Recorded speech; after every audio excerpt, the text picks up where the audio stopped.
Good morning students.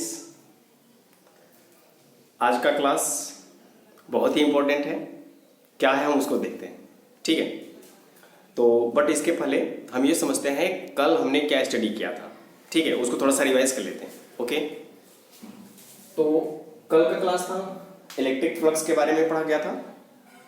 Electric flux is equal to electric field intensity into area of link. phi E is equal to E into A. Phi is a scalar quantity, यानी electric flux is a scalar quantity. Then vector E dot vector A. Phi E is equal to E A cos theta. इसकी unit electric flux की unit Newton metre square पर coulomb, dimensions ml cube t minus 3 a minus 1, ठीक है। और ये भी हमने पढ़ा था क्लोज सरफेस।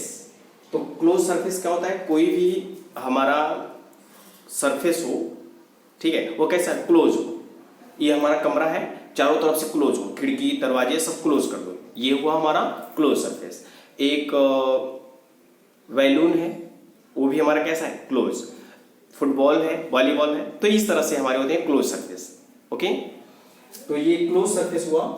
तो electric field lines link with the surface is flux. तो उस फुटबॉल में या इस कमरे में हमें एक लाइट जला दिया, तो वो जो इलेक्ट्रिक फील्ड लाइंस हैं लाइट की, समझ रहे हो ना, ठीक है। तो ये सब लिंक हो गए सरफेसेस से। दिस इज क्लोज सरफेस और दिस इज फ्लक्स। क्लियर? ये हुआ electric field lines link with surface is a flux. और क्लोज सरफेस को और हम किस तरह से स्टडी किए थे, इसको देखते हैं। कोई भी हमारा एक क्लोज फिगर है, कोई भी क्लोज फिगर है, या इरेगुलर है या रेगुलर है। तो यहां से हमने एक फिगर लिया, क्लोज सरफेस लिया, लाइक एस, ठीक है, ये इस तरह से, ये हमारा हुआ क्लोज सरफेस। यहां पर एक हमारा चार्ज है प्लस क्यू चार्ज, तो ये इलेक्ट्रिक फील्ड क्रिएट करेगा। Electric field in this directions, electric field, electric field, ये इलेक्ट्रिक फील्ड, ये electric field, electric field in all directions, ठीक है। तो यहां पर अगर हम कैलकुलेट करना चाहें, ये जो हमारा सरफेस है ये बहुत ही स्मॉल सरफेस है और वह है ds सरफेस। और यहां पर हमने पॉइंट मान लिया P, ये हमारा एक पॉइंट P। तो इस पॉइंट P का स्मॉल सरफेस जो फ्लैट है, हमने उसको ऐसा लिया, तो यहां पर ds हुआ, ओके। तो ये जो स्मॉल सरफेस है, इस पर सीधे परपेंडिकुलर एरिया वेक्टर होगा। तो ये हमारा हुआ एरिया वेक्टर, ठीक है। उसके बाद हमने देखा इलेक्ट्रिक फील्ड का डायरेक्शंस किधर है, तो इलेक्ट्रिक फील्ड का भी डायरेक्शंस इधर ही है। ये रहा इलेक्ट्रिक फील्ड का डायरेक्शंस, ठीक है।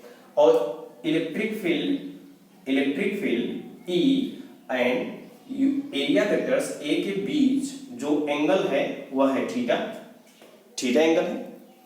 तो यहां से हम इस पॉइंट पर इलेक्ट्रिक फ्लक्स कैलकुलेट करना चाहते हैं। इलेक्ट्रिक फ्लक्स, तो इलेक्ट्रिक फ्लक्स का formula phi is equal to E A cos theta, समझ रहे हो ना। तो यहां से एक स्मॉल इलेक्ट्रिक फ्लक्स मिला, small electric flux d phi is equal to E ds cos theta, यही ना, E A cos थीटा। तो यहां पर पूरा एरिया था, यहां पर ds एरिया है, स्मॉल एरिया है, तो ये हुआ स्मॉल d phi, ओके। तो इसी तरीके से अगर हम इस पॉइंट पर कैलकुलेट करना चाहें, तो यहां पर भी small surface ds, perpendicular area vectors, इस पर यहां से इलेक्ट्रिक फील्ड का डायरेक्शन सपोज E, यहां पर भी स्मॉल एंगल थीटा होगा। तो हर एक पॉइंट पर यहां से हम कैलकुलेट कर लिए इलेक्ट्रिक फ्लक्स, छोटे पॉइंट पर, ठीक है। तो अब इस तरह से यहां पर हर एक पॉइंट पर हम छोटे इलेक्ट्रिक फ्लक्स कैलकुलेट कर लेंगे, ठीक है।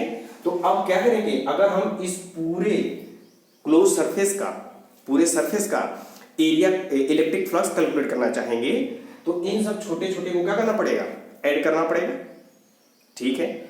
और ऐड करने के लिए हमारा एक दूसरा प्रोसेस है कि इसको हम क्या कर देते हैं, इंटीग्रेट कर देते हैं, समझ रहे हो ना। तो यहां पर हमने इसको इंटीग्रेट कर दिया, integration of D phi E is equal to integration of E D S cos theta, clear है ना, ठीक है। अब यहां पर इसको इंटीग्रेट करेंगे तो हमको फाई ई मिलेगा, और ये क्या है, ये हर एक पॉइंट पर हम इलेक्ट्रिक फ्लक्स कैलकुलेट करेंगे तो हमको मिलेगा ये एक क्लोज सरफेस मिल जाएगा, क्लोज सरफेस। और उस क्लोज सरफेस को डिनोट करने का ये तरीका है, समझ रहे हो ना। अब यहां से phi E is equal to calculate करिए, इसको क्या लिख सकते हो, close integral E dot ds, scalar quantity है, समझ रहे। तो इस तरह से ये हमारा इलेक्ट्रिक फ्लक्स हुआ, electric flux of close surface, this clear है। अब बताइए यहां पर ये जो चार्ज है जो इलेक्ट्रिक फील्ड क्रिएट कर रहा है वो सरफेस के कहां है, इनसाइड, सरफेस के इनसाइड। तो गास महोदय ने बताया अगर कोई क्लोज सरफेस में inside on the close surface कोई चार्ज रखा है, कोई चार्ज रखा गया है, ठीक है, तो उसका जो इलेक्ट्रिक फ्लक्स होगा वह 1/ε0 टाइम्स होगा चार्ज के, क्लियर। तो गॉस ने बताया कोई भी क्लोज सरफेस हो उसमें चार्ज अगर रखा है तो वह इलेक्ट्रिक फील्ड जो होगा वह किसके इक्वल होगा, 1/ε टाइम्स ऑफ चार्ज के इक्वल, समझ रहे हो ना, ये गॉस ने बताया। तो यही है आपका Gauss theorem, this is Gauss theorem, या फिर इसी को बोलते हैं गॉस लॉ, गॉस लॉ। अब ये फाई क्या है, क्लोज इंटीग्रल भी आप इसको लिख सकते हो, तो यहां से ये हो जाएगा आपका close integral E dot ds, इसे भी आप लिख सकते हो। तो electric flux inside a close figure is equal to 1/ε times charge, या इसी को लिखते हैं close integral of EDS, this is Gauss theorem, ठीक है। तो आज का टॉपिक क्या है, गॉस थ्योरम। तो गॉस थ्योरम और गॉस लॉ इसको बोलते हैं, ठीक है। तो इसको हम नोट कर लेते हैं, ठीक है, ओके ओके। तो ये क्या हुआ, गॉस थ्योरम और गॉस लॉ, ठीक है। According to Gauss theorem the electric flux linked with a closed surface is 1/ε times the charge q enclosed by surface, that is phi e is equal to electric flux is equal to closed integral e dot ds, ये हो सकता है, या फिर electric flux is equal to close integral E D S cos theta हो सकता है, या फिर electric flux is equal to q/ε, this is Gauss theorem and this is also known as Gauss equation, ठीक है, ओके। तो इसमें कुछ टर्म ऐसे हैं गॉस थ्योरम में जो स्टूडेंट्स को बहुत परेशान करता है, उनको थोड़ा सा प्रॉब्लम्स होता है कि ये होगा तो क्या होगा, ठीक है, ऐसे होगा तो क्या होगा। तो हम उनके डाउट्स को थोड़ा क्लियर करते हैं, ठीक है। तो हम 2-4 टर्म है उसको हम बताते हैं, ठीक है, ओके। तो गॉस थ्योरम्स के कुछ इंपॉर्टेंट टर्म हैं उसको हम समझते हैं। सबसे पहला हमारा जो टर्म है कि जो हमारा गॉस थ्योरम होता है, ठीक है, वह ओनली क्लोज सरफेस के लिए होता है, किसके लिए, क्लोज सरफेस के लिए, ठीक है, ओनली क्लोज सरफेस। तो ये हमारा कोई भी क्लोज सरफेस है, इसमें अगर कोई पॉइंट चार्ज है, ठीक है, तो इनके इलेक्ट्रिक फील्ड लाइंस सरफेसेस से लिंक होंगे, दैट इज इलेक्ट्रिक फ्लक्स। तो ये क्लोज सरफेस के लिए ही होगा, कौन सा, गॉस थ्योरम, ठीक है। सेकेंड हमारा इस तरह से है कि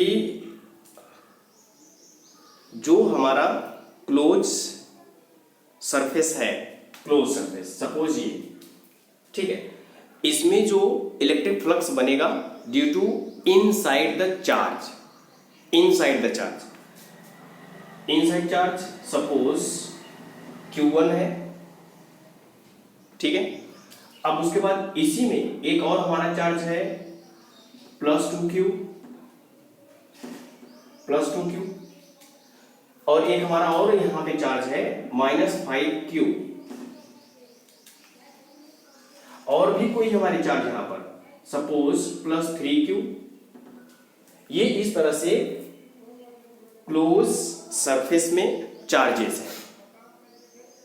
ओके, तो यहां पर हमने देखा कि ये जो चार्जेस हैं, तो हम चार्ज को समझते हैं यह एक अलजेब्रिक सम होता है, तो इसमें जो फ्लक्स बनेगा, ठीक है, वो नेट चार्ज से ही बनेगा।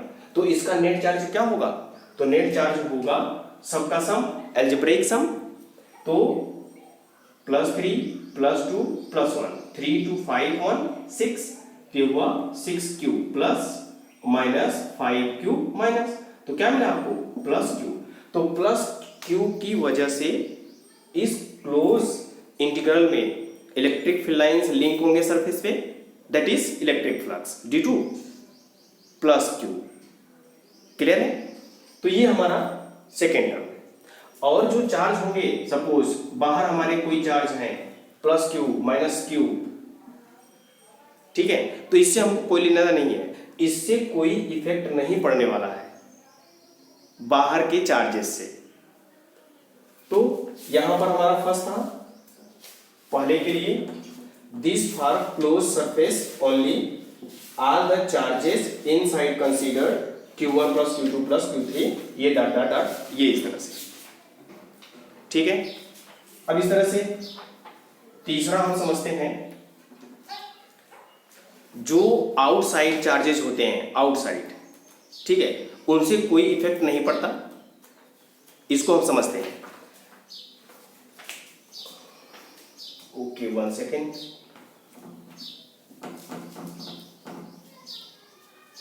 ये देखिए, ये क्लोज सरफेस +Q, यहां पे सपोज -2Q, ठीक है। ये इलेक्ट्रिक फील्ड बनाएगा इन ऑल डायरेक्शंस, ये इस तरह से, this is electric flux due to point charge +Q inside 1 2 3 4 5 6, ये हो गए 6। ये -2Q की वजह से जो इलेक्ट्रिक फील्ड बनेगा इस तरह से बनेगा, ऐसे 1 2 and 3 electric field line. Suppose यहां पे भी कोई चार्ज है और ये +3Q, ठीक है, तो इनसे भी इलेक्ट्रिक फील्ड लाइन से बनेंगे। तो किस तरह से बनेंगे?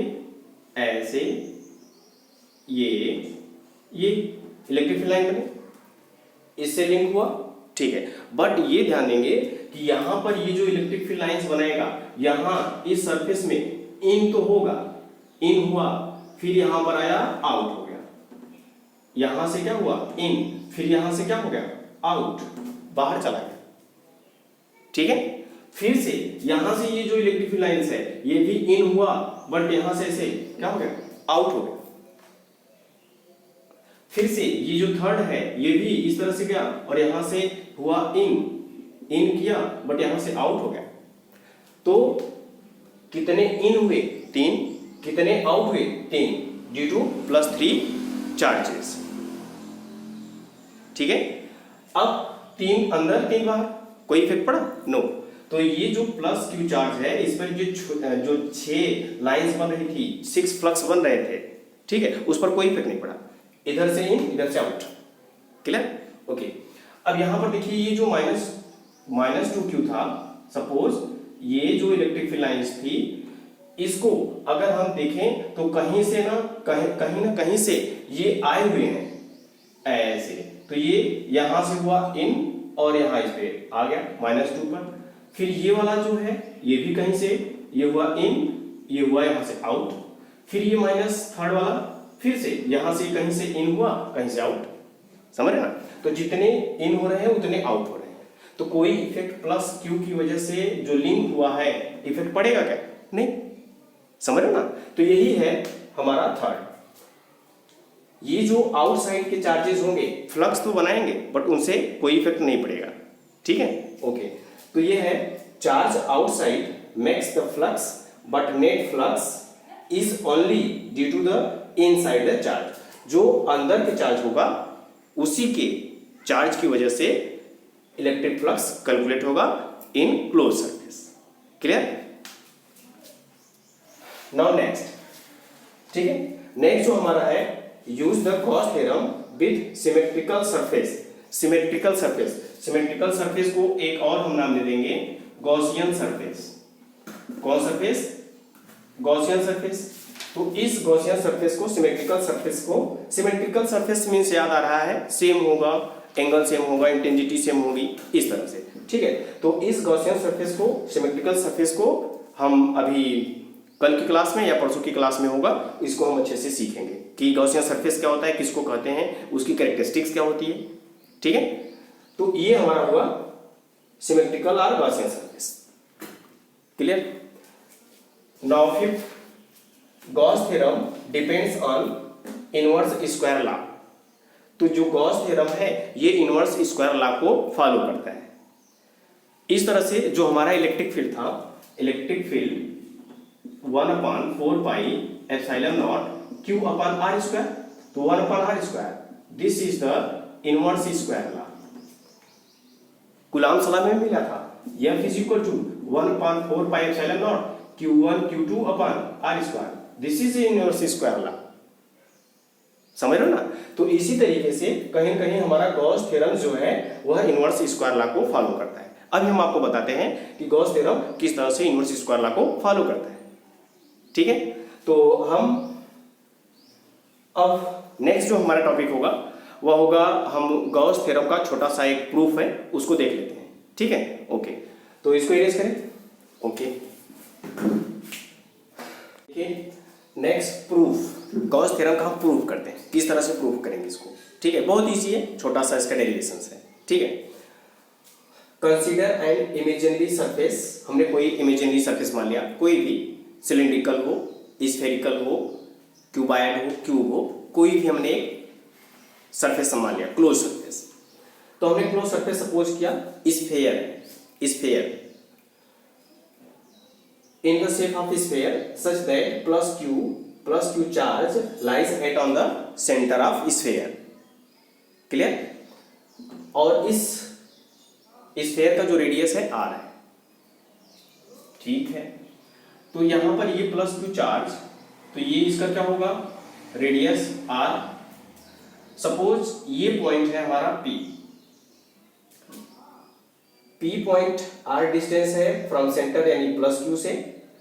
तो इस पॉइंट पर अगर हम एक स्मॉल सरफेस ds सपोज करें, ds स्मॉल सरफेस ds बहुत छोटा, और उस पर सीधे परपेंडिकुलर क्या होगा, एरिया वेक्टर्स, ठीक है?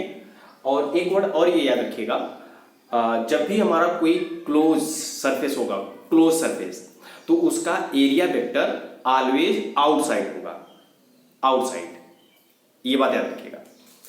तो यहां पर स्फेयर, दिस इज आउटसाइड, तो इस सरफेस के आउटसाइड है एरिया वेक्टर।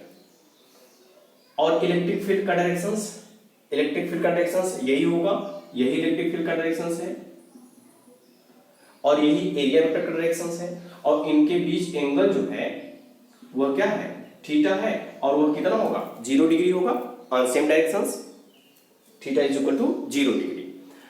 ओके, इस पॉइंट पर, इस पॉइंट P पर अगर पॉइंट चार्ज प्लस Q के कारण जो हमारा पॉइंट P पर इलेक्ट्रिक फील्ड बनेगा वह क्या होगा, तो electric field due to plus Q charges equal to 1/4 pi epsilon not Q upon R square, point charge के लिए। तो electric field, electric field due to point charge plus Q at point P, तो क्या होगा, E is equal to 1/4πε0 source charge plus Q यानी Q upon distance of point r²। Clear? तो ये हुआ इलेक्ट्रिक फील्ड। ठीक है, नाउ नेक्स्ट, इस पॉइंट पर जो स्मॉल सरफेस है, तो इस पर हमको स्मॉल सरफेस भी दिया है, इलेक्ट्रिक फील्ड का डायरेक्शंस भी दिया है, वेक्टर्स का डायरेक्शंस दिया है, एंगल भी दिया है। तो इस पॉइंट पर एक स्मॉल फ्लक्स होगा, स्मॉल फ्लक्स, समझ रहे हो ना? तो यहां पर स्मॉल फ्लक्स क्या होगा, d∅ लिख लेते हैं, due to small area then small flux d∅ is equal to क्या फॉर्मूला होता है, E ds cos थीटा, यही होता है। तो ये एक पॉइंट पर होगा, ऐसे ही बहुत सारे पॉइंट होंगे, तो हर एक पॉइंट पर हम छोटे छोटे इलेक्ट्रिक फ्लक्स कैलकुलेट कर लेंगे और सबको हम ऐड कर लेंगे, तो क्या मिल जाएगा, टोटल क्लोज जो सरफेस एरिया है उस पर जो इलेक्ट्रिक फ्लक्स होगा हमको मिलेगा। तो ड्यू टू स्मॉल एरिया के लिए, तो टोटल एरिया के लिए क्या होगा, इसको इंटीग्रेट करना पड़ेगा, इंटीग्रेट।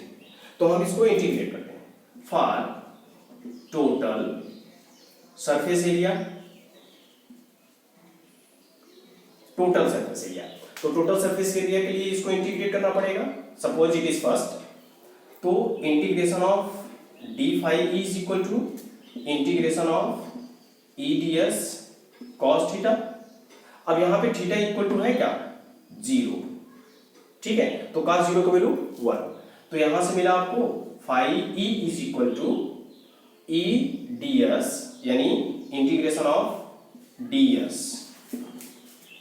ठीक है। cos थीटा की वैल्यू 1 और E इलेक्ट्रिक फील्ड क्या है, कांस्टेंट है, उसको हमने बाहर रखा, तो इंटीग्रेट किसको करेंगे, छोटे से स्मॉल सरफेस एरिया को, समझ रहे हो ना।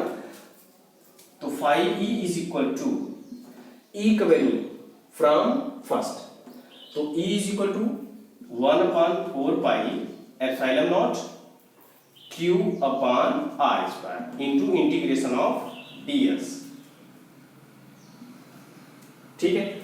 अब इंटीग्रेशन ऑफ ds, इस छोटे से सरफेस एरिया का इंटीग्रेशन अगर टोटल करेंगे तो हम क्या देखते हैं, surface area of the sphere, surface area of the sphere. तो surface area of the sphere का फॉर्मूला क्या है, surface area of sphere equal to 4πr², ये होता है फॉर्मूला। जब हम छोटे छोटे इस तरह से कैलकुलेट करेंगे और उनको इंटीग्रेट करेंगे छोटे छोटे करके, तो हमको पूरा एरिया मिलेगा, दिस इज 4πr²। तो ये हुआ phi E is equal to 1/4πε0 Q upon r²। तो ds का integration total surface area of the sphere 4πr², clear है, ओके। तो अब यहां से आप कैंसिलेशन करा सकते हो, 4π से 4π कैंसिल होगा, r² से r² कैंसिल होगा, तो phi E is equal to 4π से 4π कैंसिल, r² आपको मिलेगा ये। तो ये क्या चीज है ना, ये हमारा है Gauss theorem, 1/ε time of charge. तो ये है गॉस थ्योरम। अब उसके बाद नंबर 5 हम लिखे थे कि जो गॉस थ्योरम है, ठीक है, वो इनवर्स लॉ को फॉलो करता है। तो यहां पर देखिए, ये क्या चीज है, इलेक्ट्रिक फील्ड, ठीक है।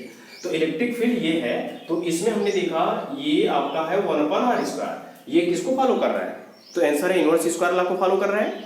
तो ये फ्लक्स ही, जो फ्लक्स है कहीं न कहीं ये 1/r² का टर्म है इसमें। और ये क्या चीज है, एरिया, कोई भी क्लोज सरफेस का एरिया, ट्रायंगुलर क्लोज का हुआ, स्फीयर का हुआ, सिलिंड्रिकल का हुआ, क्यूब का हुआ, क्यूबॉइड का हुआ, कोई भी यहाँ पे सरफेस एरिया हो सकता है ना। तो इससे हमको कोई मतलब नहीं है, बट हमने यहाँ पर देखा कि ये इलेक्ट्रिक फील्ड का एक टर्म आ रहा है ना, तो इसी की वजह से ये इनवर्स स्क्वायर लॉ को फॉलो कर रहा है। अब देखिए, अगर electric field due to dipole लें, तो यहाँ पे 1/r³ मिलेगा, r³। तो एक r³ से एक r कैंसिल होगा, यहाँ पे एक r बचेगा और यहाँ पर स्मॉल r आएगा। तो हमने देखा हुआ कहीं कहीं स्मॉल r पर आ रहा है, स्मॉल r पर डिपेंड है, यानी रेडियस पर डिपेंड है, समझ रहे ना। तो इसलिए this is Gauss theorem and follow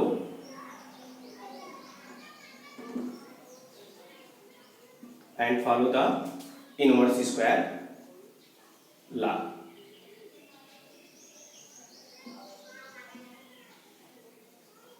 समझ रहे ना। तो ये छोटा सा प्रूफ था गॉस थ्योरम का, इसको नोट कर लीजिएगा।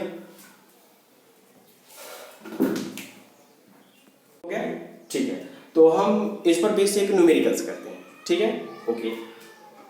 तो ये हमारा एक न्यूमेरिकल्स है। The electric field component are Ex is equal to alpha x के power 1/2 and Ey is equal to Ez is equal to 0, in which alpha is equal to 800 Newton per Coulomb. Calculate flux through the cube. दूसरा है charge kept within cube, और उसके बाद जो हमारा cube है, side of cube is a is equal to 0.1 metre. Clear है। तो ये इस तरह से एक न्यूमेरिकल्स है। तो हमको क्या कैलकुलेट करना है, इलेक्ट्रिक फ्लक्स। पहले क्या कैलकुलेट करना है, flux through the cube, cube में या क्यूब से कितना इलेक्ट्रिक फ्लक्स बनेगा, ठीक है। इसमें जो इलेक्ट्रिक फील्ड है वह है Ex, यानी direction of x axis, x axis के डायरेक्शंस में है। y और z क्या है, 0। तो यहाँ पर जो आपका इलेक्ट्रिक फील्ड का डायरेक्शंस बनेगा वह कैसा बनेगा, ऐसे, ये आपका बनेगा इलेक्ट्रिक फील्ड का डायरेक्शंस, ठीक है। ये है इलेक्ट्रिक फील्ड का डायरेक्शंस यानी Ex। तो यह एक क्यूब है, तो क्यूब को लाइक ऐसे ही मानते हैं हम, ठीक है। तो इसके 6 फेसेस हैं, तो 6 फेसेस में इसको हम इस तरह से रखे हुए हैं, इस तरह से देखिएगा, ठीक है, ऐसे। तो ये जो सरफेस है, ये जो है सरफेस हमारा, ये सरफेस और ये हमारा है दूसरा सरफेस, ठीक है। इन दो सरफेस को पहले देखिए। तो ये जो दो सरफेस है, ये सरफेस, यानी ऐसे। ये ओरिजिन से ये वाला सरफेस, ये जो कलरफुल है, ये जो सरफेस है वह कितने डिस्टेंस पर है, a डिस्टेंस पर, यानी ऐसे। तो ये जो डिस्टेंस है वो क्या है, a डिस्टेंस है। Clear, okay. अब उसके बाद ये जो दूसरा सरफेस है, यह कौन से डिस्टेंस पर होगा, ओरिजिन से कितने डिस्टेंस पर होगा। तो आंसर है ये जो पहला डिस्टेंस है a, ये पहला सरफेस हो गया, और उसमें a और ऐड कर दोगे, ये दूसरा आ जाएगा, यानी ये सरफेस आ जाएगा। समझ रहे हो ना। अब बाकी और सब सरफेस को देखिए वो किस तरह से वर्क करेंगे। तो इसमें सरफेसेस कितने हुए, 6, और इलेक्ट्रिक फ्लक्स इस तरह से पास हो रहा है। तो इलेक्ट्रिक फ्लक्स इस पर भी पास होगा, इस पर भी पास होगा, इस पर भी पास होगा। इन ऑल 6 डायरेक्शन से इलेक्ट्रिक फील्ड पास होगा। समझ रहे हो ना, ठीक है। तो इन सभी 6 फेसेस पर हमको इलेक्ट्रिक फ्लक्स कैलकुलेट करना है और ऐड कर देना है ना। तभी हमको क्या मिलेगा, टोटल इलेक्ट्रिक फ्लक्स मिलेगा। समझ रहे हो ना।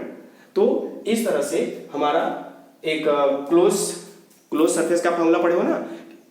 पहले इस सरफेस का इलेक्ट्रिक फ्लक्स प्लस इस सरफेस का, इस सरफेस का, इस 6 सरफेस का, ठीक है। तो उसको हम फार्मूला जो हम लिखे थे उसको नोट करते हैं कि इसके जो फार्मूले हैं हमारे वो क्या है, ठीक है। तो फार्मूला हमारा था EDS cos थीटा 6, ठीक है। ये फार्मूला हमने पढ़ा हुआ है। 6 फेसेस का जो 6 फेस हैं उनको हम 1 by 1 इलेक्ट्रिक फ्लक्स कैलकुलेट करके सम कर लेंगे। यही ना हुआ, ऐसे ना कैलकुलेट होता है, ठीक है। अब इसको देखिएगा, ये जो हमारा है ये सरफेस है ना। तो अब हम सरफेस को काउंट करते हैं और उनके एंगल को बताते हैं, समझ रहे ना। पहले देखिए, ये फर्स्ट सरफेस लीजिएगा, फर्स्ट सरफेस। तो अब बताइए, ये सरफेस है, हमने बताया कोई भी क्लोज सरफेस का जो एरिया वेक्टर होता है वो आउटवर्ड होता है, आउटवर्ड। तो ये सरफेस हुआ फर्स्ट सरफेस, S1 सपोज, ये हमारा फर्स्ट सरफेस है। तो इसके एरिया वेक्टर को बताइए, तो इसमें कितना एंगल होगा, कितना एंगल। तो आंसर है इलेक्ट्रिक फील्ड का डायरेक्शन एक्स एक्सिस, ये हुआ एक्स एक्सिस। अब इस सरफेस का एरिया वेक्टर इस डायरेक्शन, तो इलेक्ट्रिक फील्ड इस सरफेस के लिए इस डायरेक्शन में और इस डायरेक्शन में, तो एंगल कितना बना 180। तो इस सरफेस का एंगल 180, तो ई डी एस कास 180। क्लियर। इस फेस पर आइए, इसके जस्ट अपोजिट फेस पर आइए, इस फेस पर।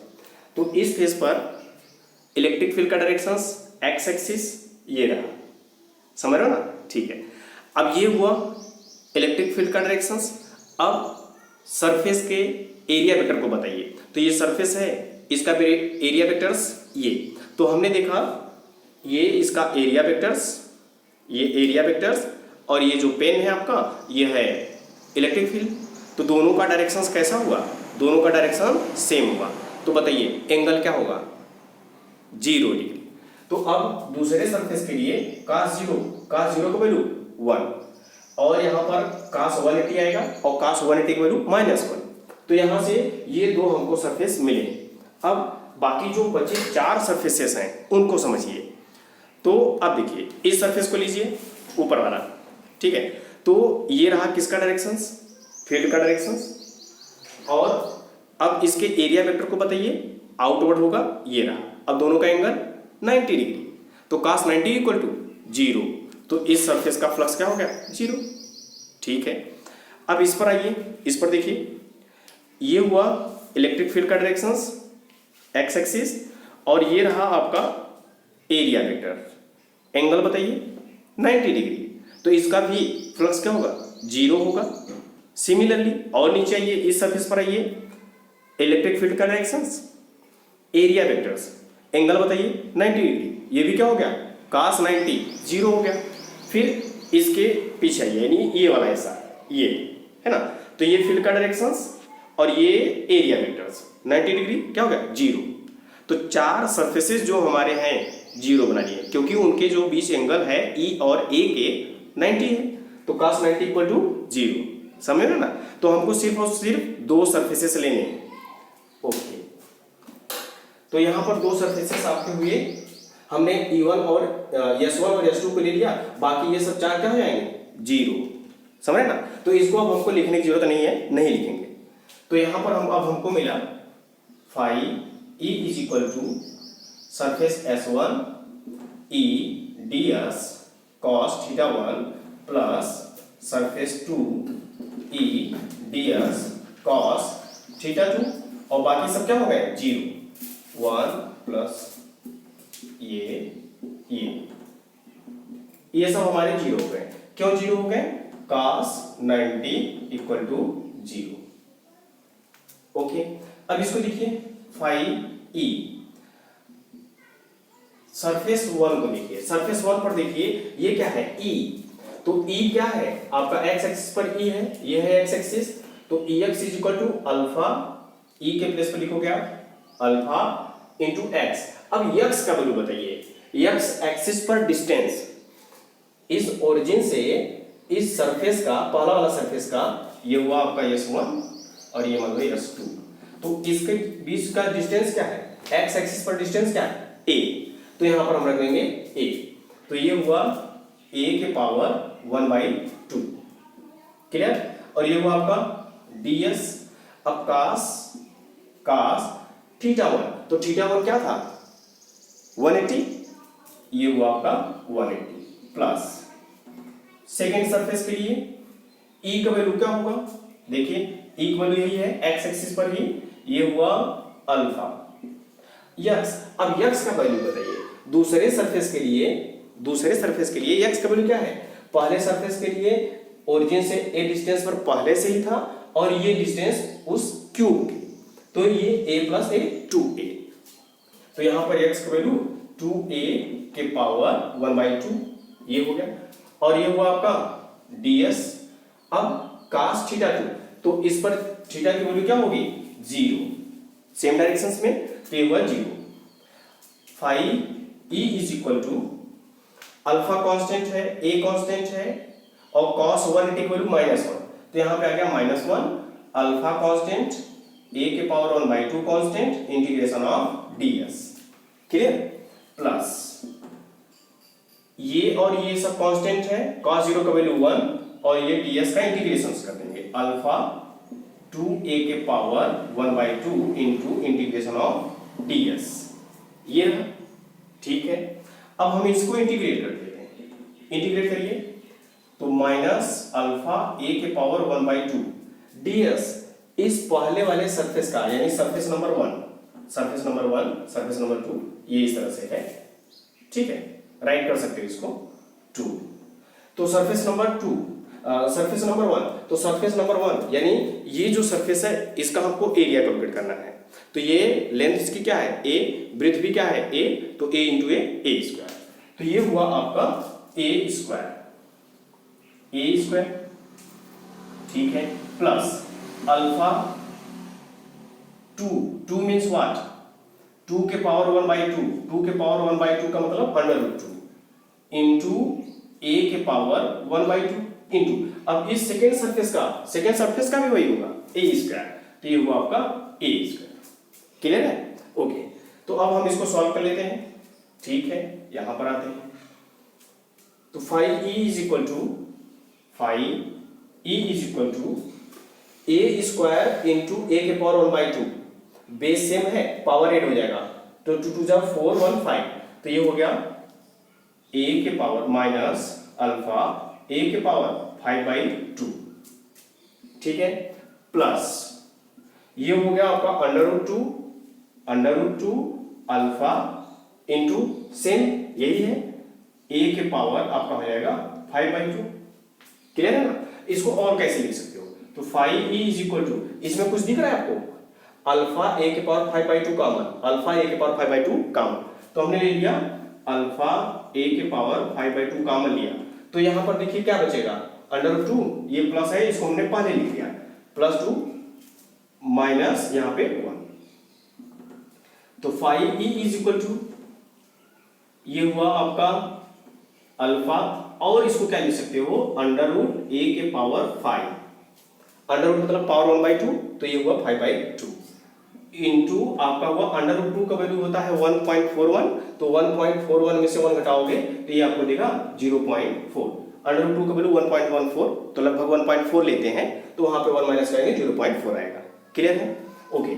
अब यहां पर सारी वैल्यू आप रख दीजिएगा, अल्फा की वैल्यू गिवन है, ये 800 multiply in square root a means what, 0.1, a की वैल्यू दिया है आपको 0.1, ये रहा 0.1 के पावर 5 इंटू 0.4, समझ रहे हो ना, ओके।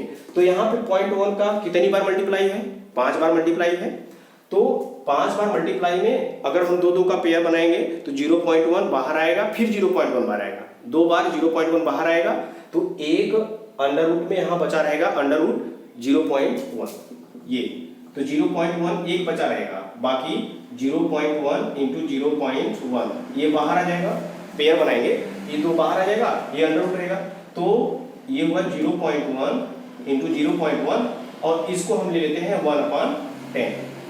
1/10। अब ये 10 लगभग हम सपोज कर लेते हैं ये 9 के इक्वल है, तो ये 9 हुआ, इसका स्क्वायर रूट ले लेंगे तो क्या मिलेगा 1/3, तो ये 1/3 आएगा, तो इसको हमको सॉल्व किया, और सॉल्व करने पर जो हमको फ्लक्स का रिजल्ट मिलता है वह मिलता है आपको 1.05, जब इसको सॉल्व करेंगे तो ये लगभग मिलेगा, ठीक है। अब ये फ्लक्स है तो फ्लक्स की यूनिट, ठीक है, तो फ्लक्स की यूनिट है आप लिख लो न्यूटन मीटर स्क्वायर पर कूलम, ये होता है, तो ये हमारा हुआ फ्लक्स, ठीक है, ओके। इसको नोट कर लीजिए बी, ठीक है, तो बी वाला प्रॉब्लम यहां करते हैं, ठीक है, यहीं पर देख लो, यहां पर आर है ना, बी में क्या पूछा है, चार्ज केप्ट इन क्यूब, तो हम फार्मूला पढ़े हुए हैं Q by epsilon not is equal to क्या, 5, ठीक है, तो Q इज इक्वल टू क्या मिल जाएगा, तो Q इज इक्वल टू आपको मिलेगा 5E इंटू एप्सिलॉन नॉट, तो Q is equal to 5E, 5 value this 1.05 into epsilon की वैल्यू क्या होती है 8.85 इंटू 10 पावर माइनस 12। ठीक है, तो Q इज इक्वल टू आपका आ जाएगा, क्या मिलेगा आपको 9.25 इंटू 10 पावर माइनस 12, ये आपका कूलम, ये हुआ आपका चार्ज। ये दोनों प्रॉब्लम्स थे। ठीक है, ओके, तो ये न्यूमेरिकल्स था, बहुत कठिन था नहीं, बहुत इजी है। ठीक है, तो थोड़ा सा प्रयास करेंगे हो जाएगा। ठीक है, तो आज के लिए बस इतना ही। Thank you.